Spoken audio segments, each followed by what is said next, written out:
कि राष्ट्रीय ग्रामीण स्वास्थ्य मिशन कार्यक्रम को समझाए। Means national rural health mission, national rural health mission NRHM, ये आप लोग जाने होंगे, फुल फॉर्म याद कर लीजिएगा, पूछता है। राष्ट्रीय ग्रामीण स्वास्थ्य मिशन इसका हिंदी में कहते हैं। चलिए देखते हैं, बहुत ही आसान है। देखिए सबसे पहले जानिए कि यह कार्यक्रम होता क्या है, समझ गए चीज़ को। चलिए देखिए, राष्ट्रीय स्वास्थ्य मिशन कार्यक्रम को भारत सरकार द्वारा अप्रैल 2005 में लागू किया गया। सबसे पहले जान लीजिए कि यह कार्यक्रम के बारे में पूछे तो पहले जानिए कि यह कार्यक्रम कब लॉन्च किया गया, किसके द्वारा लॉन्च किया गया। तो जरा जो राष्ट्रीय स्वास्थ्य कार्यक्रम है यह भारत सरकार के द्वारा 2005 में जो है लागू किया गया, ये चीज़ें याद कर लीजिए। ओके, नेक्स्ट है, इसको स्थापित करने का उद्देश्य क्या था। तो भारतीय ग्रामीण क्षेत्रों की जनसंख्या को बेहतर व उचित स्वास्थ्य सुविधा उपलब्ध कराना। मतलब राष्ट्रीय ग्रामीण स्वास्थ्य मिशन कार्यक्रम का लक्ष्य उद्देश्य ही था कि जितने भी ग्रामीण क्षेत्र के एरिया है उसको जो है एक अच्छे स्वास्थ्य सुविधा दिया जाए, समझ गए। इसके लिए यह मिशन शुरू किया गया स्वास्थ्य के क्षेत्र में। ओके, NRHM मतलब नेशनल रूरल हेल्थ मिशन को संपूर्ण भारत में लागू किया गया था, लेकिन इसके अंतर्गत अधिक ध्यान जो है एम्पावर एक्शन ग्रुप EAG राज्य व उत्तर पूर्वी राज्य जम्मू और हिमाचल प्रदेश पर अधिक दिया गया। देखिए NRHM को तो संपूर्ण देश में लागू किया गया था, सभी देश के सभी राज्यों में, सभी गाँवों में, बट इसका ध्यान ज़्यादातर जो है उत्तर पूर्वी राज्य यानी जो जम्मू कश्मीर और पूर्वी राज्य जो हिमाचल प्रदेश है इस पर ज़्यादा दिया गया। ओके, समझ रहे हैं। चलिए अब यहाँ पे देखिए, इसकी शुरुआत 18 राज्यों में लागू किया गया था। इसका जो शुरुआत है 18 राज्यों में शुरू किया गया था, जहाँ सार्वजनिक स्वास्थ्य संकेत कमज़ोर थे। जिस राज्य में स्वास्थ्य संकेत मतलब हेल्थ इंडिकेटर्स जो है कमज़ोर था, वहाँ का सुविधा जो है कमज़ोर था, उस 18 राज्य में शुरू किया गया। 1 मई 2013 को राष्ट्रीय स्वास्थ्य कार्यक्रम के अंतर्गत जो है राष्ट्रीय शहरी स्वास्थ्य जो है कार्यक्रम व राष्ट्रीय ग्रामीण स्वास्थ्य कार्यक्रम को सब मिशन बनाया गया। मतलब 1 मई 2013 को इधर आकर राष्ट्रीय स्वास्थ्य कार्यक्रम जो है नेशनल हेल्थ है जो प्रोग्राम है, इसके अंतर्गत राष्ट्रीय शहरी स्वास्थ्य कार्यक्रम व राष्ट्रीय ग्रामीण स्वास्थ्य कार्यक्रम को सब मिशन बनाया गया। मतलब सीधा समझिए कि एक बक्सा है, इस एक बक्सा का नाम जो है हमारा जो है क्या नंबर है, A नंबर है, और इस A नंबर के बक्सा में जो है B और C को रखा गया, समझ चीज़ को। तो सेम कंडीशन यही है कि ये जो है आपका A नंबर वाला, इसे सीधा राष्ट्रीय स्वास्थ्य कार्यक्रम नाम दिया गया, और इसके अंदर में जो है 2 कार्यक्रम जिसे हम लोग ग्रामीण स्वास्थ्य कार्यक्रम और शहरी स्वास्थ्य कार्यक्रम कहते हैं, इस दोनों को इस वाले में राष्ट्रीय स्वास्थ्य वाले में रखा गया, समझ गए। चलिए अब देखिए, इस कार्यक्रम को मार्च 2018 से बढ़ाकर मार्च 2020 तक कर दिया गया। अब ये जो कार्यक्रम चलने वाला था 2018 तक चलने वाला था, लेकिन इसको 2020 तक जो है कर दिया गया। क्योंकि सभी कार्यक्रम का अपना अपना एक अवधि होता है कि इतने अवधि तक के लिए चलाया जा रहा है,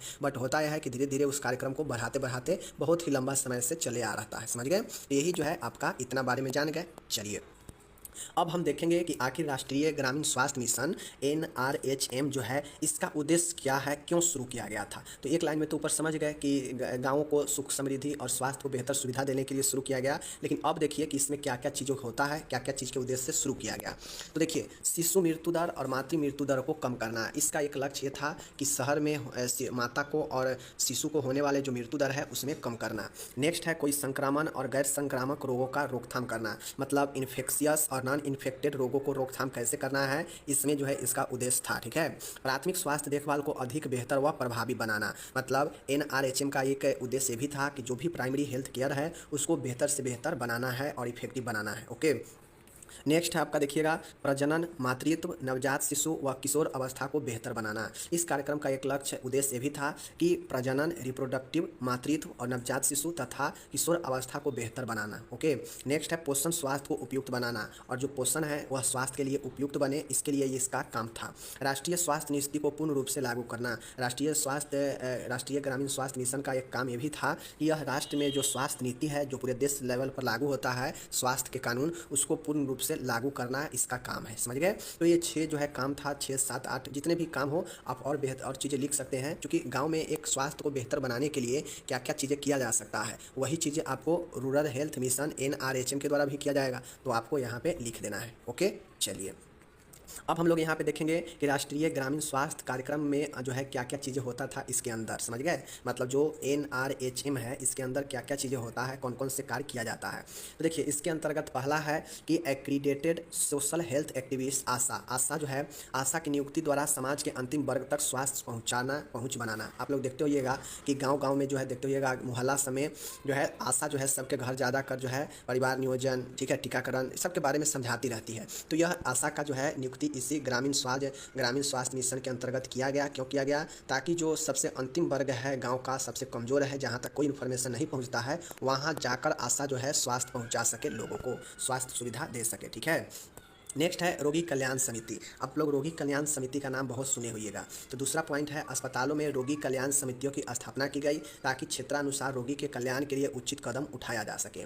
इस RHNM के अंतर्गत जो है एक काम और किया गया कि रोगी कल्याण समिति का जो है क्या किया गया, शुभारंभ किया गया, स्थापना किया गया। बेसिकली यह करता यह है कि अपने क्षेत्र में जिस भी अस्पताल में, सभी अस्पताल में, सरकारी अस्पताल में इसे स्थापना किया जाता है। खासकर जिला अस्पताल जो सदर होता है वहाँ पे यह रोगी कल्याण समिति होता है। ओके, तो होता यह है कि यह रोगी कल्याण समिति जो है अपने क्षेत्र में रोगी के कल्याण के लिए विभिन्न कदम उठाता है कि रोगी का कल्याण कैसे हो। ओके। तीसरा नंबर देखिएगा, जननी सुरक्षा योजना है। जननी सुरक्षा योजना का मतलब होता है कि JSY, तो शॉर्ट में देख लीजिए। इस योजना के अंतर्गत गर्भवती महिला को संस्थागत प्रसव के लिए प्रोत्साहित किया जाता है व इसके लिए निश्चित नगद राशि दी जाती है। आप लोग सुने होइएगा कि गांव में जो होते हैं लोग, उनको कहा जाता है कि चलिए आपको हॉस्पिटल से जो है, सरकारी हॉस्पिटल से आपको जो है हम क्या बोलते हैं, परिवार नियोजन करवा देते हैं और सरकार से इसके बदले 1000 या 3000 रुपया भी आपको मिलेगा। तो लोग जो है जाता है इस लोभ से भी। ठीक है। तो जननी सुरक्षा योजना यही होता है कि इस योजना के अंतर्गत जो भी गर्भवती महिला होती है उसको जो है प्रसव जो है, डिलीवरी जो है सरकारी अस्पताल में जाके कराने के लिए प्रोत्साहित किया जाता है, जिसके लिए उनको नगद रुपए भी कुछ दिया जाता है। ठीक है। चौथा यहाँ पे पॉइंट देखिएगा, नेशनल एम्बुलेंस सर्विस। इस कार्यक्रम के अंतर्गत जो हमारा नेशनल रूरल हेल्थ मिशन है, इसके अंतर्गत जो है नेशनल एम्बुलेंस सर्विस को भी कार्यान्वित किया जाता है। इस सेवा द्वारा जरूरत पड़ने पर 30 मिनट में एम्बुलेंस सेवा मुफ्त में उपलब्ध कराई जाती है। अगर आपको ज़रूरी है, किसी को एक्सीडेंट हुआ है या इमरजेंसी है, तो आप अपने टोल फ्री नंबर पर, जो सभी राज्य का अपना अपना एम्बुलेंस का सर्विस का टोल फ्री नंबर होता है, आप किसी भी गाँव से कॉल करेंगे तो आपको 30 मिनट के अंदर एम्बुलेंस जो है आपके पहुँच जाएंगे आपके दरवाजे पर। ओके, चलिए। तो ये जो है नेशनल हेल्थ मिशन रूरल में ही, ग्रामीण स्वास्थ्य मिशन में ही किया गया। नेक्स्ट है पांचवा, national mobile medical unit. National mobile medical unit का मतलब क्या है कि कोई भी क्षेत्र बिना स्वास्थ्य सेवाओं के न रहे, इसके लिए ऐसी यूनिट की स्थापना की गई। ठीक है। देखिए, छठा है नेशनल मोबाइल मेडिकल यूनिट। इसका मतलब होता है कि कोई भी ऐसा क्षेत्र ना बचे जो बिना स्वास्थ्य सेवा के रहे, तो इसके लिए इस जो है national mobile medical unit NMMU की स्थापना की गई। ओके, चलिए। छठा नंबर यहाँ पे देखिएगा, छठा नंबर का है जननी शिशु सुरक्षा योजना। ऊपर में क्या था कि जननी सुरक्षा योजना, अब यहाँ पे है जननी शिशु सुरक्षा योजना। ओके, JSSY, ध्यान से देखिएगा। इसके अंतर्गत 1 वर्ष तक के शिशु व गर्भवती महिलाओं को मुफ्त दवाइयाँ, जांचें, रक्त व स्वास्थ्य केंद्र तक आने जाने के लिए यातायात की सुविधा उपलब्ध कराई जाती है।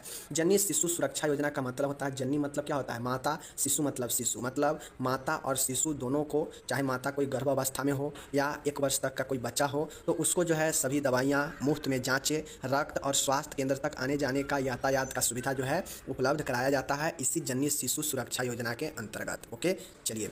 7वां नंबर के देखिएगा, नेशनल आयरन प्लस कार्यक्रम। नेशनल आयरन प्लस कार्यक्रम का नाम होता है, देख लीजिए, गर्भवती महिला, स्तनपान कराने वाली महिला, ठीक है, महिलाएं व 6 से लेकर 60 माह तक के बच्चों में लौह जनित एनीमिया की रोकथाम के लिए आयरन व फॉलिक एसिड की सप्लीमेंट खुराक दी जाती है। देखिए, नेशनल आयरन प्लस कार्यक्रम का मतलब है कि वैसा महिला जो प्रेग्नेंट में हो, स्तनपान करा रही हो, या फिर 6 से 60 माह के ऐसे बच्चे जिसमें लौह के कमी से एनीमिया हो सकता है, तो उनको जो है फॉलिक एसिड व आयरन सप्लीमेंट का खुराक देना, यह नेशनल आयरन प्लस कार्यक्रम जो है इसी के अंदर में कार्यान्वित किया जाता है। किसके अंदर में? तो ग्रामीण स्वास्थ्य मिशन के अंतर्गत। ओके, नेक्स्ट है 8वां देखिएगा, मातृ एवं शिशु स्वास्थ्य विंग। मातृ एवं शिशु स्वास्थ्य विंग का मतलब क्या होता है, इससे जिला अस्पतालों व सामुदायिक स्वास्थ्य केंद्र पर जहां मातृ एवं शिशु मृत्यु दर अधिक है की रोकथाम के लिए, देख लीजिए, 150-30 बिस्तर के पूर्णतः मातृ एवं शिशु स्वास्थ्य विंग स्थापित किए गए हैं। देखिए, मातृ एवं शिशु स्वास्थ्य विंग है, इसका मतलब होता है कि ऐसे जिला अस्पताल या सामुदायिक स्वास्थ्य केंद्र जहाँ पे मातृ एवं शिशु मृत्यु दर अधिक होते हैं, जिस भी जिला एरिया में, वहाँ पे 30, 50 या 100 बिस्तर ऐसे होते हैं जो माता और बच्चे के लिए ही रखा जाता है। समझ गए, कि कोई भी इमरजेंसी होने पर उसे मिल सके, तो यही मातृ एवं शिशु स्वास्थ्य विंग होता है। ओके, जो राष्ट्रीय ग्रामीण स्वास्थ्य मिशन के अंतर्गत ही शुरू किया गया। एंड लास्ट में है 9वां है आदिवासी क्षय रोग उन्मूलन कार्यक्रम, ट्राइबल टीबी इराडिक्शन प्रोग्राम। ठीक है, देखिए, 20 जनवरी 2017 को इस कार्यक्रम की शुरुआत की गई ताकि आदिवासी क्षेत्रों में टीबी रोग का उन्मूलन किया जा सके। देखिए, पूरे देश में तो राष्ट्रीय जो है टीबी उन्मूलन कार्यक्रम है ही, बट पर्सनल जो आदिवासी क्षेत्र है वहाँ पर टीबी के प्रति लोगों में जो है जागरूकता फैलाया जाए, टीबी के उन्मूलन के लिए जो है 20 जनवरी 2017 को ये जो है कार्यक्रम का शुरू किया गया। और यह कार्यक्रम ग्रामीण स्वास्थ्य मिशन के अंतर्गत ही क्रियान्वयन किया जाता है। तो ये 9 पॉइंट 9 प्रोग्राम आप लोग देखे हैं जो सब के सब जो है क्रियान्वित किया जाता है किसके अंदर, ग्रामीण स्वास्थ्य मिशन के अंदर ही। तो उद्देश्य भी देख लिए, क्रियान्वित भी देख लिए, और होता क्या है ग्रामीण स्वास्थ्य मिशन वो भी देख लिए। तो चीज़ को समझ गए। एक बार वीडियो को और देखिएगा तो समझ में आपको कंप्लीटली आ जाएगा। चलिए अब मिलेंगे। देखिए यहाँ पे हिंदी और इंग्लिश सब दिया गया है। चलिए अब हम नेक्स्ट क्वेश्चन पर चलते हैं। हिंदी इंग्लिश सब दिया गया है, एकदम आसान से आप लोग पढ़ सकते हैं, कोई दिक्कत नहीं है। ओके चलिए अब यहाँ पे एक क्वेश्चन आता है, देख लीजिए।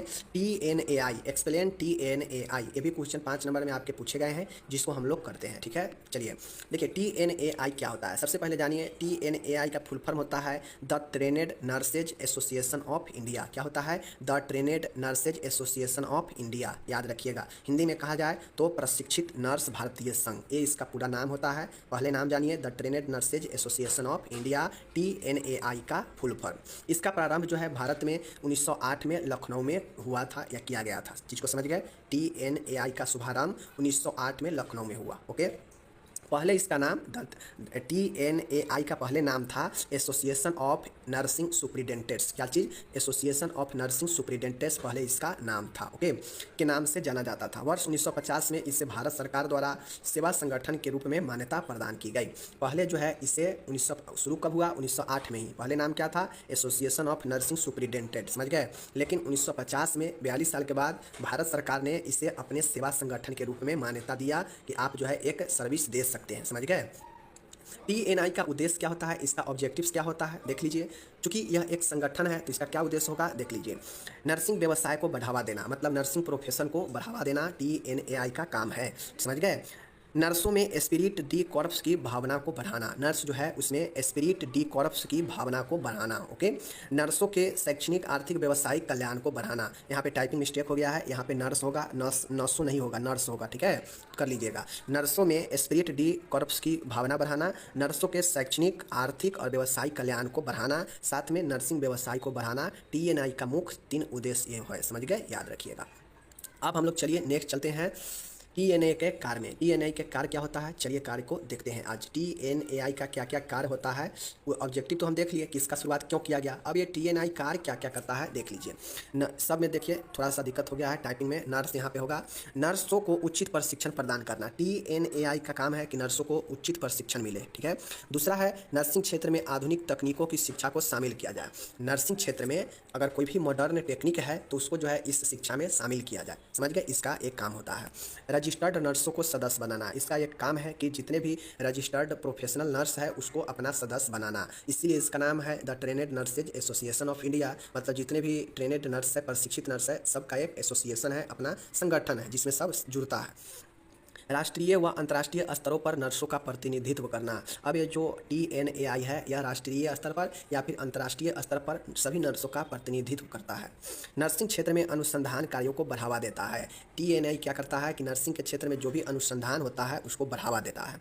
नर्सों के कल्याण के लिए विभिन्न बैठक, कार्यशाला एवं सेमिनार का आयोजन करना। नर्स के जिस चीज़ के से कल्याण हो उसके लिए यह कार्य करता है, जैसे बैठक करना, कार्यशाला और सेमिनार आयोजित करना। ओके चलिए एंड लास्ट वाला देखिएगा, यहाँ पे क्या कार्य है कि नर्सों के कल्याण के लिए सरकारी विभागों से समन्वय बनाना। अब इस संगठन का एक और काम है कि उसके जितने भी सदस्य हैं, जो नर्स है, उसका कैसे कल्याण हो, इसके लिए सरकारी विभागों से समन्वय बनाना इसका एक काम है। तो इस प्रकार से TNAI का यह काम 7 काम लिखिएगा। TNAI का बेसिकली काम यही होता है कि यह नर्स के लिए, अपने नर्सिंग के लिए और नर्स के लिए काम करता है। नर्स को कैसे बेहतर किया जाए, नर्सिंग क्षेत्र को कैसे बेहतर किया जाए, कैसे प्रोफेशनल बनाया जाए, कैसे एडवांस बनाया जाए, नर्सिंग का कल्याण, नर्स का कल्याण कैसे हो, इन तमाम चीज़ों के लिए यह क्षेत्र में काम करता है और इसी को हम लोग the trained nurses association of India कहते हैं। ओके चलिए ये हो गया। अब उसके बाद हम लोग देखेंगे लास्ट क्वेश्चन है हमारा red cross society. Red cross society के बारे में आपसे पूछा जा सकता है और एक क्वेश्चन 5 नंबर में पूछा गया है, इसलिए आज हम यहाँ पे शामिल किए हैं। चलिए देखते हैं रेड क्रॉस सोसाइटी क्या होता है। साथियों रेड क्रॉस सोसाइटी का मतलब है कि यह एक अंतर्राष्ट्रीय रेड क्रॉस सोसाइटी एक गैर राजनीतिक व गैर व्यावसायिक जो है मानवतावादी संगठन है। मानवतावादी का मतलब होता है कि मानव के लिए काम करने वाला, ह्यूमन के लिए काम करने वाला एक संगठन है जो बिना किसी राजनीतिक और बिना किसी व्यावसायिक जो है कनेक्ट हुए यह डायरेक्ट मानव को क्या करता है, एक मानवतावादी संगठन है जो न तो राजनीतिक है और न व्यावसायिक टाइप का संगठन है, समझ गए। यह मानवतावादी संगठन है जो ह्यूमन के लिए, ह्यूमन राइट्स के लिए काम करता है।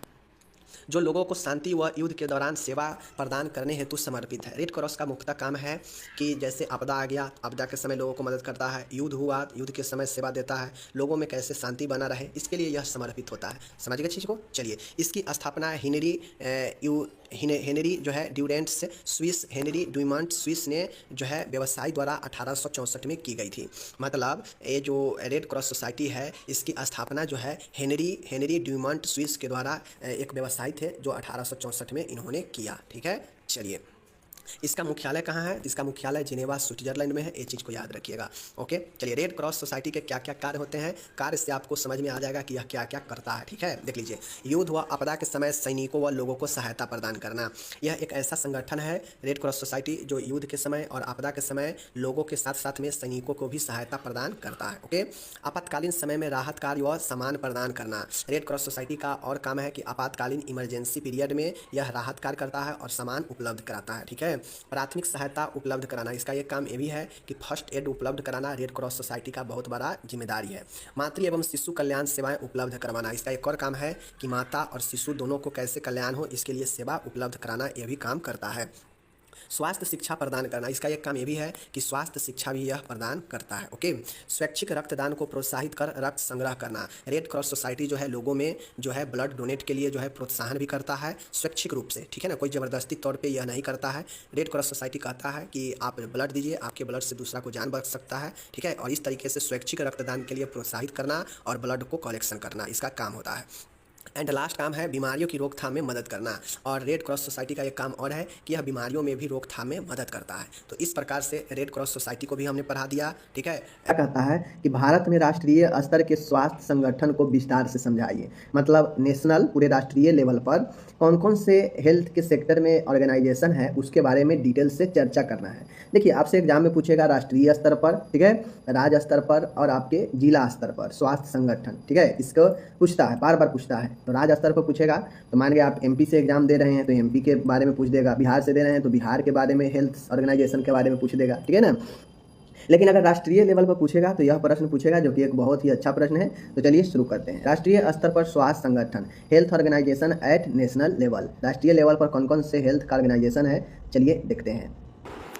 तो यहाँ पे आप लोग देख रहे हैं। चलिए, आपको राष्ट्रीय स्तर पर कहे या केंद्रीय स्तर पर कहे, बात वही होता है। ठीक है, सेंट्रल लेवल पर कहे या नेशनल लेवल पर कहे। ओके, स्वास्थ्य संगठनों के संगठनात्मक ढांचे के निम्न 3 अंग होते हैं। ठीक है, अब ये जो केंद्रीय स्तर पर राष्ट्र स्तर पर जो स्वास्थ्य संगठन है, इसमें मुख्य रूप से 3 जो है आपके ऑर्गेनाइजेशन होते हैं। ठीक है, इसमें मुख्य रूप से इसके 3 अंग है। मतलब नेशनल, देश लेवल पर जो स्वास्थ्य, जैसे आप लोग देखते होइएगा कि राज्य में जो है आपके मुख्यमंत्री का चुनाव होता है तो उसमें मंत्री लोग बनते हैं, तो उसमें भी जो है स्वास्थ्य मंत्री होता है जो स्वास्थ्य के लिए देख रेख अपना सारा चीज़ें करता है। उसी प्रकार से अभी हाल ही में आप लोग देखे हैं कि चुनाव हुआ, उसमें सरकार बनी, तो उसमें एक स्वास्थ्य मंत्री भी जो है आपको बनाया गया है। ठीक है, स्वास्थ्य मंत्री भी जो है बनाया गया है। ये मंत्री जो है स्वास्थ्य के लिए देखरेख करता है, स्वास्थ्य हेल्थ डिपार्टमेंट में, जो कि पूरे देश लेवल पर होता है, पूरे नेशनल लेवल पर। ठीक है, तो उस नेशनल लेवल पर जो सरकारी संगठन है, इसमें 3 जो है इसके 3 अंग है। ठीक है, इसके 3 अंग है। कौन कौन से अंग है? देखिए, पहला अंग है केंद्रीय स्वास्थ्य एवं परिवार कल्याण मंत्रालय। आप लोगों को पता होगा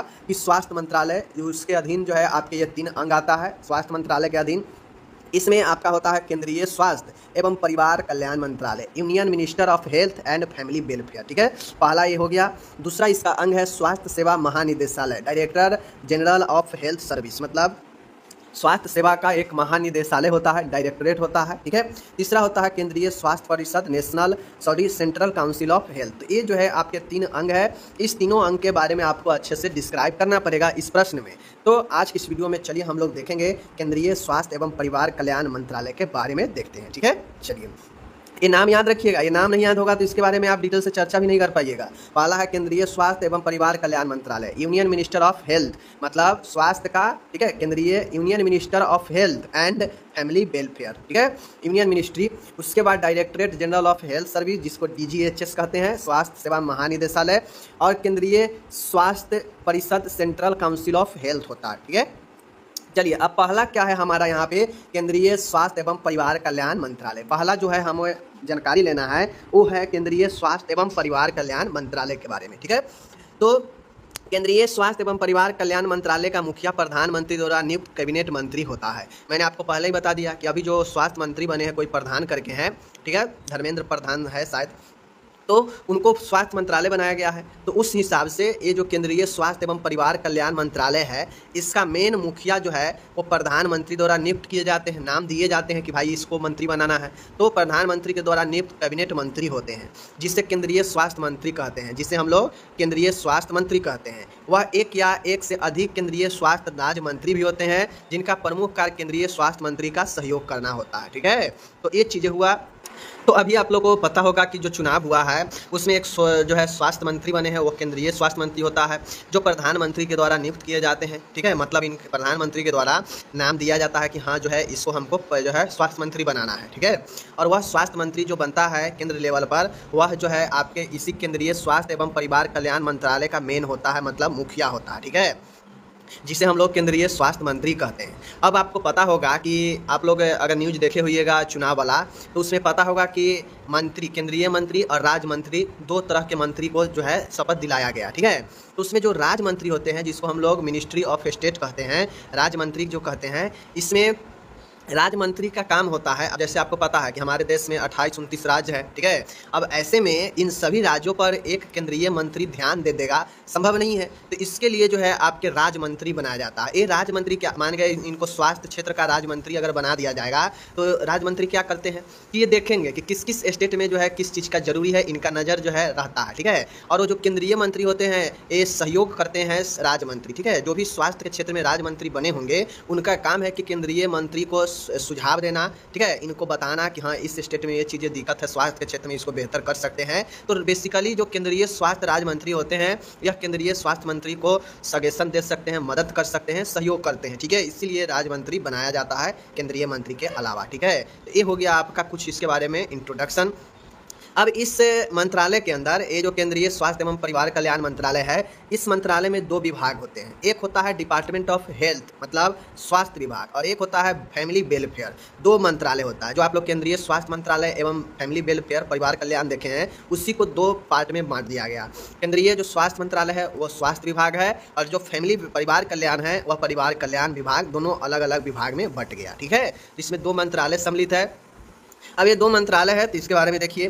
केंद्रीय स्वास्थ्य एवं परिवार कल्याण विभाग का मुखिया जो होता है सचिव होता है, जो कि भारतीय प्रशासनिक का अधिकारी होता है। अब आपको पता होगा कि मुखिया जो सबसे मेन ऊपर हो गया वो मंत्री हो गया, केंद्रीय मंत्री, लेकिन उसके नीचे जो कर्ता धर्ता होता है, जो मंत्री के ऑर्डर को करता है, लागू करता है, क्या करना है नहीं करना है, सचिव जो होता है एक आईएएस ऑफिसर होता है, ठीक है। जो आईएएस अधिकारी होते हैं वह इसके सेक्रेटरी होते हैं, ठीक है। विभाग का, इस विभाग का जो मुखिया होगा ना, मान गए हेल्थ में बहुत सारे सेक्टर है, अलग अलग आपके योजना है, अलग अलग जो है सेक्टर चलता है, तो उसमें जो उसका मुखिया होगा वह सचिव होता है, सेक्रेटरी होता है। जैसे बिहार में हेल्थ सेक्रेटरी है, ठीक है, हेल्थ मंत्री तो है ही, स्वास्थ्य मंत्री तो है ही, लेकिन स्वास्थ्य मंत्री अब काम धंधा तो करेगा नहीं ना, वो साइन करता है कि हाँ ये चीज़ें पास कराना है, तो उसको लेकर जाएगा अपना मंत्रियों के पास, सब मंत्री कर देगा तो पास हो जाता है मुख्यमंत्री। अब इन चीज़ों को लागू करना है, काम करना है, तो उस पर सेक्रेटरी जो है काम करता है। तो ही जो प्रशासनिक सेवा अधिकारी आईएएस ऑफिसर होते हैं, जो सभी मंत्री के पास कई जो है आपके आईएएस ऑफिसर रहते हैं, सचिव रहते हैं, उनसे उप सचिव रहते हैं, ठीक है। तो ये सब होता है। स्वास्थ्य सचिव द्वारा संपादित की जाने वाली गतिविधियों में सहायता प्रदान करने हेतु अतिरिक्त स्वास्थ्य सचिव, एडिशनल हेल्थ सेक्रेटरी, ठीक है, joint health secretary, deputy health secretary आदि की पूरी एक टीम होती है। अब आपको पता है, मैंने अभी भी बताया कि स्वास्थ्य सचिव द्वारा जो भी काम किए जाते हैं, इनमें सहायता कौन कौन देता है, ठीक है। इनमें सहायता देता है आपके अतिरिक्त स्वास्थ्य सचिव, एक अतिरिक्त होता है जो एडिशनल होता है, ठीक है। जो अगर मान गए कहीं सचिव अगर नहीं है तो उसके जगह पर एडिशनल सेक्रेटरी काम करेगा, ठीक है। फिर ज्वाइंट हेल्थ सेक्रेटरी होता है, फिर डिप्टी हेल्थ सेक्रेटरी होता है, आदि का एक पूरे टीम होता है। एक आईएएस का टीम ही होता है, जो एक, अब इसीलिए कहता है कि मंत्री 5 साल के लिए ही बनता है, लेकिन पावरफुल होता है। उसके अंडर में कितने सारे आईएएस खटते रहते हैं, ठीक है, उस विभाग में।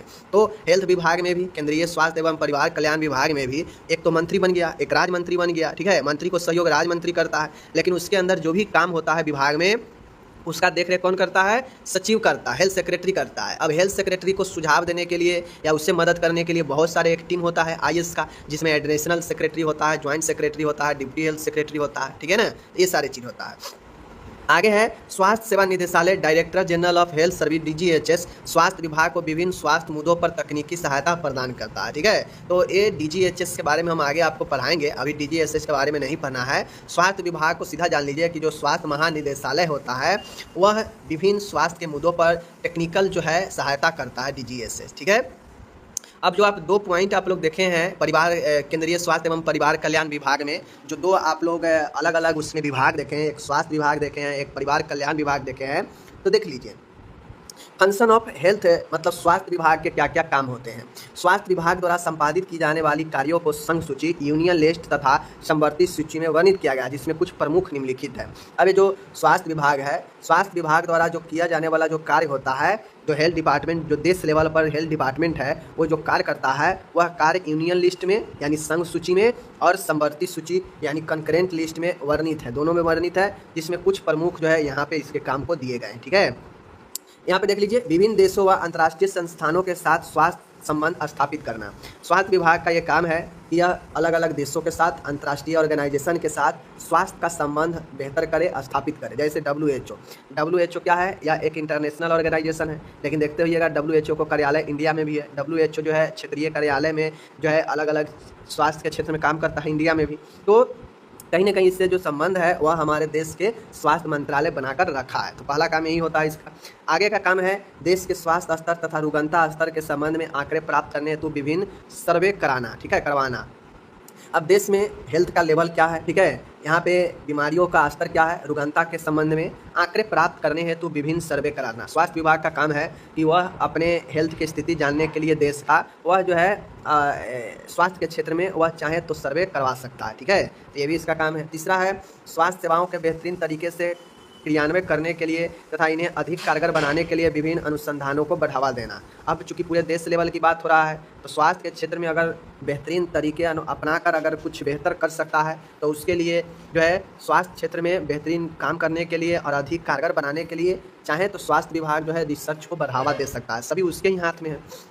चौथा है विभिन्न केंद्रीय स्वास्थ्य संस्थानों, मेडिकल एवं नर्सिंग कॉलेजों, जीएनएम एवं एएनएम प्रशिक्षण केंद्रों, पैरामेडिकल सेवाओं आदि को सुचारू रूप से संचालन को सुनिश्चित करना। ठीक है, अब कितना भी आप लोग को पता होगा आईएनसी के जाइएगा, आईएनसी के वेबसाइट पर जाइएगा, जो आप लोग को सारे नर्सिंग कोर्स को कंडक्ट करवाती है आईएनसी, जाइएगा उसके वेबसाइट के नीचे लिखा हुआ है कि स्वास्थ्य केंद्रीय स्वास्थ्य एवं परिवार कल्याण विभाग का एक अंग है। ठीक है, यानी वो आईएनसी भी स्वास्थ्य विभाग के अंतर्गत ही एक संस्था है। ठीक है, तो इसीलिए कहता है यह विभिन्न केंद्रीय स्वास्थ्य संस्थान जैसे एम्स वगैरह हो गया, मेडिकल कॉलेज हो गया, नर्सिंग कॉलेज हो गया, जीएनएम एएनएम प्रशिक्षण केंद्र हो गया, पैरामेडिकल सेवा हो गया, इन सबको कैसे चलाना है सुचारू रूप से ये तय कौन करता है, स्वास्थ्य विभाग ही तय करता है। ठीक है, उसके बाद आपका आता है 5वां है देश में औषधि की उचित गुणवत्ता को बनाए रखने के लिए मापदंडों का निर्धारण करना। इस उद्देश्य की प्राप्ति हेतु स्वास्थ्य सेवा महानिदेशालय के अंतर्गत औषधि नियंत्रण संगठन ड्रग कंट्रोलर ऑर्गेनाइजेशन की स्थापना की गई है। अब स्वास्थ्य के क्षेत्र में ही, स्वास्थ्य विभाग में ही एक चीज़ें तय किया जाता है कि और सामान्य के हमारे देश में अगर कोई चीज़ें कोई कंपनी पर कंट्रोल ना रखा जाए तो कंपनी अपना मनमानी करेगा। वह जो कीमती चीज़ लगकर जो बनता है उसको नहीं लगाकर वो सीधा आपको दे देगा, पानी मिला के ही दे देगा, पीते रहिए, ठीक नहीं होगा, उसको पैसा अपना बनता रहेगा। लेकिन इसके गुणवत्ता को तय कौन करता है, ये स्वास्थ्य विभाग ही करता है। ठीक है, स्वास्थ्य विभाग के लिए जो है इस तय करने के लिए डीजीएचएस, ठीक है, और औषधि नियंत्रण संगठन को बनाया गया है, स्थापना किया गया है इस स्वास्थ्य विभाग के अंतर्गत ही, जो देख रेख करता है कि ड्रग का क्वालिटी कैसा है। अगर जो गड़बड़ क्वालिटी बनाती है कंपनी उसको ब्लैक लिस्टेड कर देगा। ठीक है, विभिन्न राज्य सरकारों के साथ मिलकर देश में विभिन्न स्वास्थ्य सेवाओं के नियोजन एवं क्रियान्वयन को कार्य करना। अब स्वास्थ्य विभाग का यह भी काम है कि यह अलग अलग राज्यों के साथ मिलकर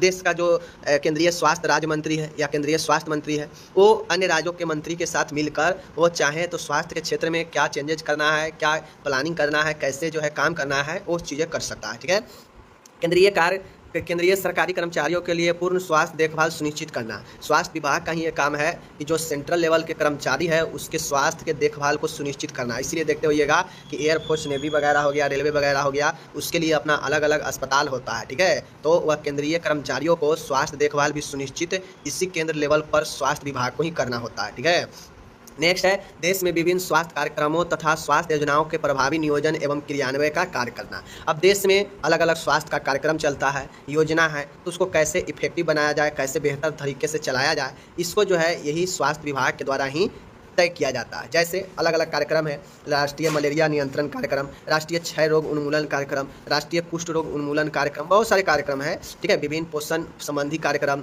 एड्स नियंत्रण कार्यक्रम, टीकाकरण कार्यक्रम, परिवार नियोजन एवं परिवार कल्याण कार्यक्रम, समझ गए, पल्स पोलियो टीकाकरण कार्यक्रम, समेकित बाल विकास कार्यक्रम, ठीक है। तो ये सारे कार्यक्रम जो है इसके अंतर्गत चलाए जाते हैं और इसको क्रियान्वयन किया जाता है स्वास्थ्य विभाग के अंदर, ठीक है। बेहतर स्वास्थ्य सेवाओं के लिए राज्य एवं अन्य केंद्रीय मंत्रालयों के साथ सामंजस्य स्थापित करना।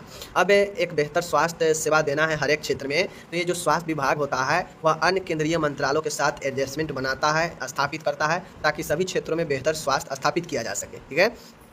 देश में कार्यरत विभिन्न स्वैच्छिक संस्थानों, वॉलंटियर हेल्थ एजेंसी तथा एनजीओ, गैर सरकारी संस्थान एनजीओ को तकनीकी एवं आर्थिक सहायता प्रदान करना। अब ये जो हेल्थ विभाग, हेल्थ डिपार्टमेंट है देश में, ये क्या करता है, अलग अलग संस्थान जो एनजीओ वगैरह है उसको आर्थिक और तकनीकी सहायता प्रदान करता है, क्योंकि ये एनजीओ सब बहुत अच्छा काम करता है समाज में, ठीक है, लोगों को स्वास्थ्य को बेहतरी करने के लिए। तो ये स्वास्थ्य विभाग का अपना काम है, ठीक है, मैंने आपको बताया। अब यहाँ पे सारे के सारे इंग्लिश दिए गए हैं स्वास्थ्य विभाग के काम में, तो ये चीज़ें को आप लोग को दिमाग में रखना है, ठीक है। आपके एग्जाम में सीधा पूछेगा कि केंद्रीय लेवल पर या राष्ट्र लेवल पर स्वास्थ्य संगठन के बारे में बताएं।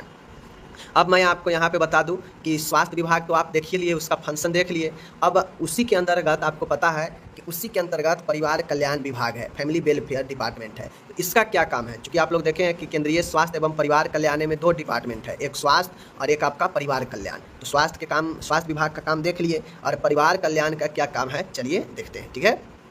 अब यहाँ पे देखिए, परिवार कल्याण विभाग द्वारा जो भी काम की जाती है उसके मुख्य गतिविधियाँ निम्न प्रकार है, मतलब कौन कौन से काम किया जाता है देख लीजिए। पहला है संपूर्ण देश में परिवार कल्याण केंद्रों के द्वारा परिवार कल्याण कार्यक्रम का सुचारू रूप से संचालन सुनिश्चित करना।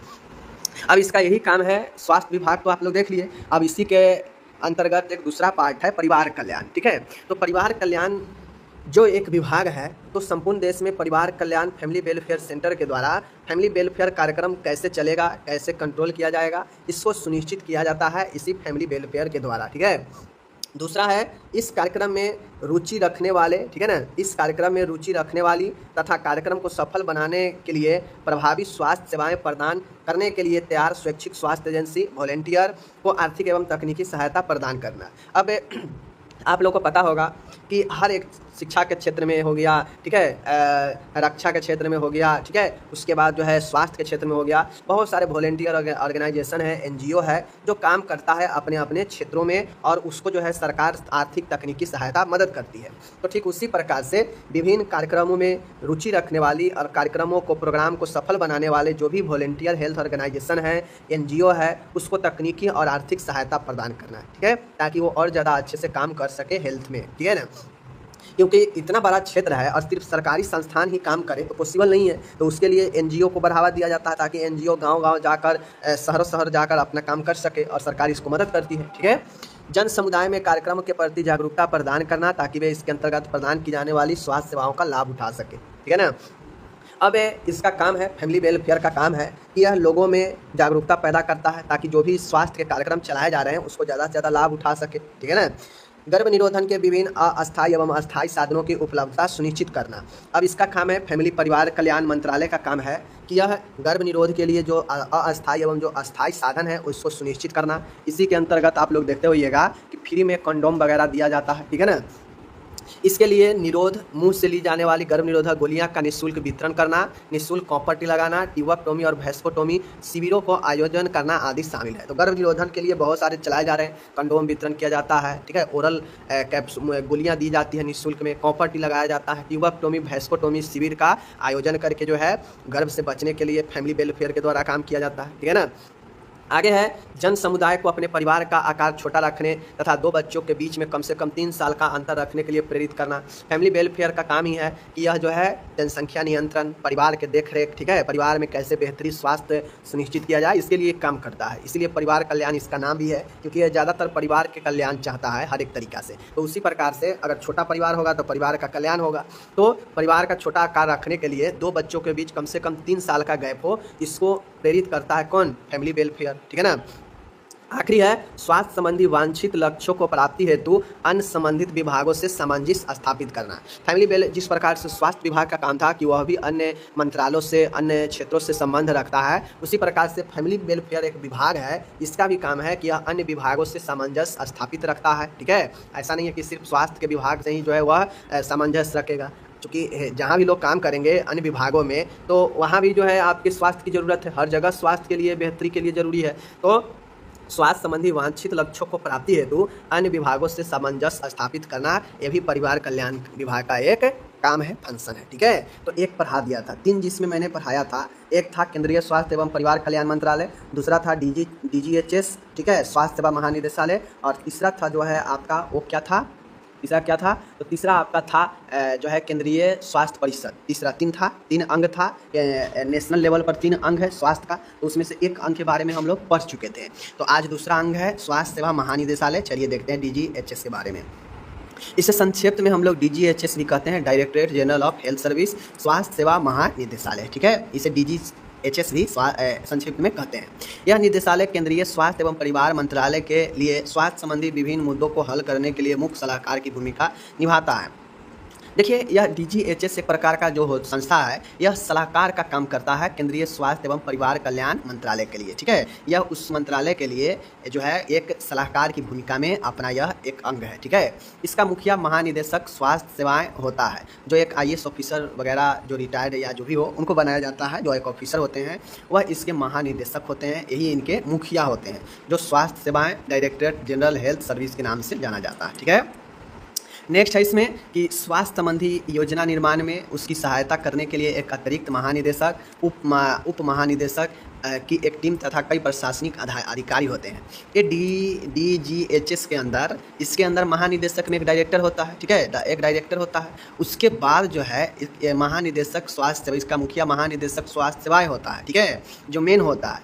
उसके बाद इसमें इसके अतिरिक्त एक और महानिदेशक होता है, एक उप महानिदेशक होता है, इसका एक टीम होता है, और कई सारे प्रशासनिक अधिकारी होते हैं इससे नीचे लेवल में। तो ये महानिदेशक नॉर्मली कहा जाए तो एक प्रशासनिक संस्थान है, जो संस्था स्वास्थ्य के क्षेत्र में है, जो परिवार कल्याण एवं स्वास्थ्य मंत्रालय को क्या करता है, अपनी सलाह मशवरा देता है। ठीक है, योजना वगैरह बनाने में काम करता है और देखभाल करता है। ठीक है, अब इसके कार्य क्या है, ये जो function of directorate general of health service, इसके क्या काम है, तो इसके काम है स्वास्थ्य सेवा महानिदेशालय द्वारा की जाने वाली मुख्य कार्य निम्न है। ठीक है, इसके जो है इसके द्वारा कार्य किया जाने वाला निम्न है। ठीक है, जिस प्रकार से आप लोग जानते हैं सचिवालय होता है, जो सेक्रेटेरिएट जो होता है उसमें विभिन्न काम किए जाते हैं, उसी प्रकार से स्वास्थ्य का भी एक सचिवालय होगा। सचिवालय में स्वास्थ्य का भी जो है अपना एक जगह होता है, तो उसी प्रकार से यहाँ भी है। ठीक है, देश के स्वास्थ्य स्तर के आकलन हेतु विभिन्न सर्वेक्षण करवाना तथा प्राप्त आंकड़ों की व्याख्या करना। DGHS का काम है कि यह किस प्रकार से हेल्थ में मदद करेगा, तो यह हेल्थ में मदद करता है, इसलिए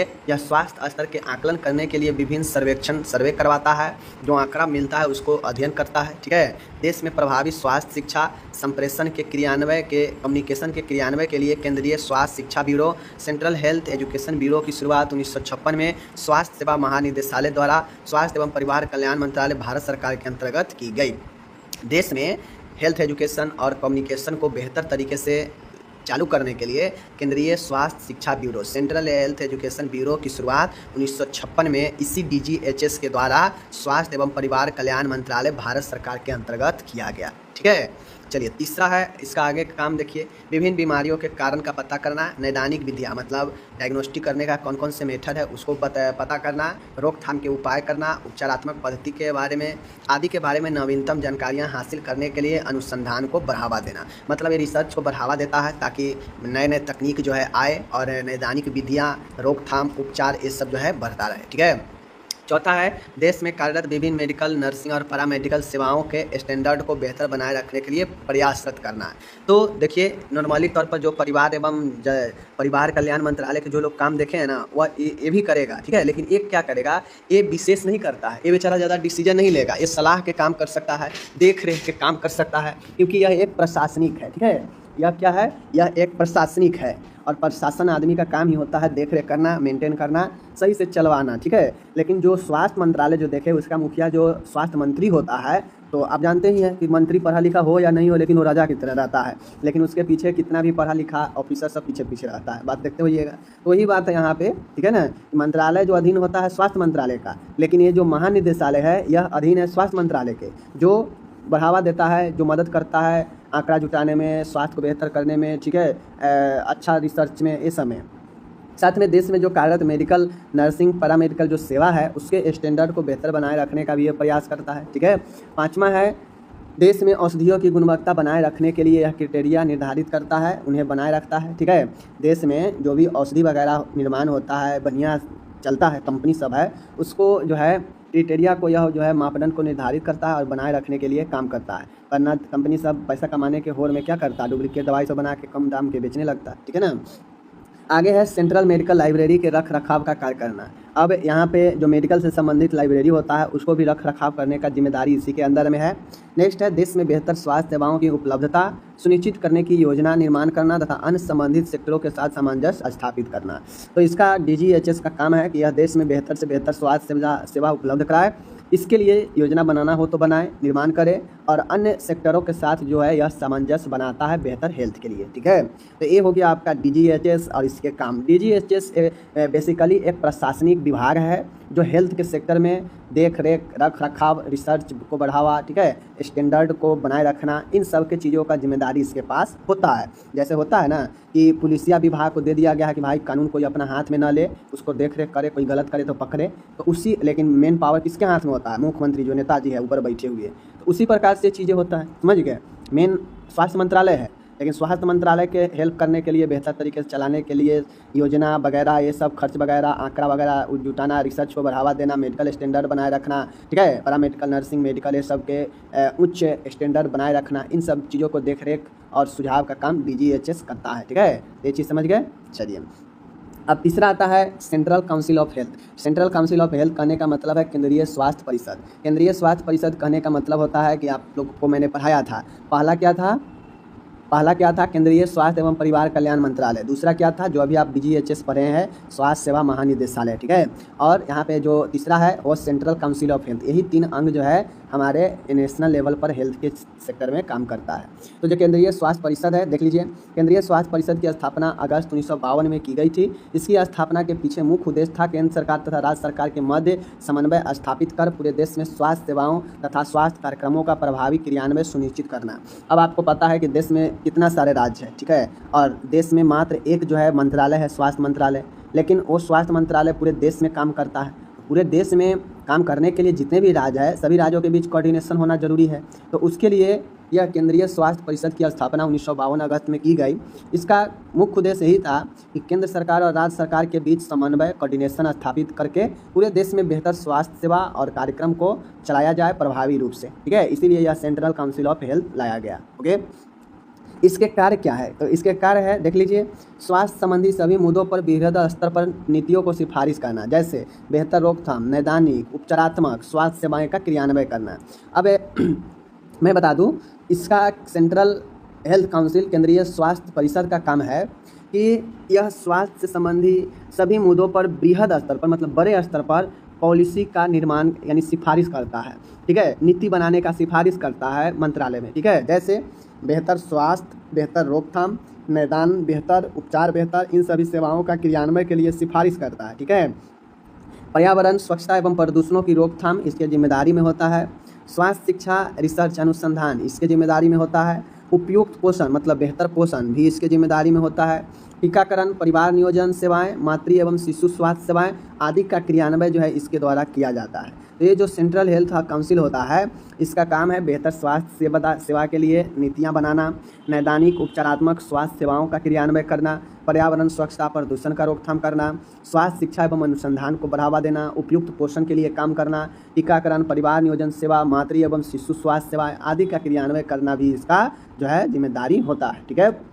दूसरा काम है चिकित्सक एवं सार्वजनिक स्वास्थ्य मामलों के बारे में कानून बनाने हेतु प्रस्ताव तैयार करना। अब चूँकि इसका काम ही है कि यह केंद्र और राज्यों के बीच जो है कोऑर्डिनेशन का काम करता है, तो जो चीज़ें बेहतर इससे लगेगा यह जो है केंद्र सरकार को, राज्य सरकार को सुझाव देगा, दोनों के बीच कोऑर्डिनेशन बनाएगा। तो यह चिकित्सा एवं सार्वजनिक स्वास्थ्य मामलों के बारे में कानून बनाने हेतु प्रस्ताव तैयार कर सकता है। ठीक है, उपलब्ध अनुदान के उपभोग के बाद विभिन्न क्षेत्रों में हुई प्रगति की समीक्षा करना। अब जो भी केंद्र से अनुदान मिला है राज्य को, वो अनुदान के बाद जो है ये देखना कि कौन कितना क्षेत्र प्रगति किया है, डेवलप किया है। ठीक है, चौथा है उपलब्ध अनुदान के वितरण के संबंध में सिफारिशें प्रस्तुत करना। ठीक है, जो उपलब्ध अनुदान है उसका डिस्ट्रीब्यूशन करने के लिए यह सिफारिश करता है, प्रस्तुत करता है। ठीक है, तो ये चीज़ें होता है। पाँचवा है केंद्रीय स्वास्थ्य प्रशासन तथा राज्य स्वास्थ्य प्रशासन के बीच सामंजस्य करने के लिए संगठनों की स्थापना करना। इसका काम है केंद्रीय स्वास्थ्य परिषद का कि केंद्र और राज्यों के बीच जैसे हो बेहतर करने के लिए काम करता है।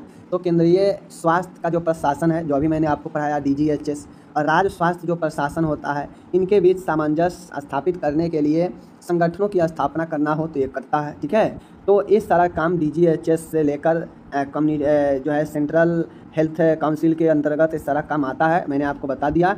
अब इसको जब तक आप 1-2 बार नहीं पढ़ेंगे तब तक क्लियर होने वाला नहीं है। आप सोचिएगा कि हम PDF पढ़ लेंगे, याद कर लेंगे, नहीं होगा। ये सब चीज़ें नया है जो आप फर्स्ट ईयर में नहीं पढ़े हैं कम्युनिटी में, तो मेहनत करना पड़ेगा। अगर जॉब लेना है तो नहीं मेहनत कीजिएगा तो मुश्किल है, जॉब फिर मुश्किल हो जाएगा मिलना, क्योंकि कंपटीशन बहुत ज़्यादा है। और अब बहाली भी जो है वह आपकी अब मेरिट नहीं, अब आपके CBT एग्ज़ाम ले कर दिया जाएगा। तो बगैर पढ़े कुछ संभव नहीं है। अगर आप पैसा लगाए हैं, सब चीज़ किए हैं, तो पढ़ना आपको बनता है, ज़रूर पढ़िए। ठीक है, अब हम लोग आज एक नए क्वेश्चन शुरू कर रहे हैं। क्वेश्चन क्या है कि राज्य स्तर पर, अभी हम लोग क्या पढ़ रहे थे, देश स्तर पर, राष्ट्रीय स्तर पर, अब हम लोग राज्य स्तर पर स्वास्थ्य सेवाओं के संगठन एवं कार्यों को समझेंगे। एक क्वेश्चन सब पूछता है, या तो पूछ देगा राष्ट्रीय लेवल पर बताइए स्वास्थ्य संगठन के बारे में, या पूछ देगा राज्य स्तर पर बताइए, या पूछ देगा जिला स्तर पर बताइए। तो अभी नेशनल लेवल पर हम लोग ख़त्म कर दिए, अब हम लोग राज्य स्टेट लेवल पर देखते हैं कि स्वास्थ्य के कौन कौन से संगठन हैं। ठीक है, राज्य स्तर पर स्वास्थ्य सेवाओं का संगठनात्मक ढांचा, organisational setup of health service at state level. ठीक है, देखिए बेहतर स्वास्थ्य सेवाओं के क्रियान्वय, मतलब बेहतर स्वास्थ्य सेवा के क्रियान्वय के लिए इसे सुनिश्चित करने हेतु नीति निर्धारण एवं योजना निर्माण के दौरान केंद्रीय स्वास्थ्य प्रशासन एवं राज्य स्वास्थ्य प्रशासन के बीच एक सामंजस्य होता है। वह केंद्र सरकार राज्य सरकारों की उनकी आवश्यकता अनुसार आर्थिक तथा तकनीकी सहायता भी प्रदान करती है। देखिए राज्य स्वास्थ्य स्तर जो होता है राज्य स्तर पर, तो उसमें बेहतर स्वास्थ्य सेवा देने के लिए, सुनिश्चित करने के लिए नीति निर्धारण हो, योजना हो, निर्माण हो। देखिए राज्य अपने स्तर पर भी नीति का निर्धारण कर सकता है अपने राज्य के लिए। ठीक है, योजना निर्माण कर सकता है। ठीक है, और इस दौरान जो केंद्रीय स्वास्थ्य प्रशासन होता है,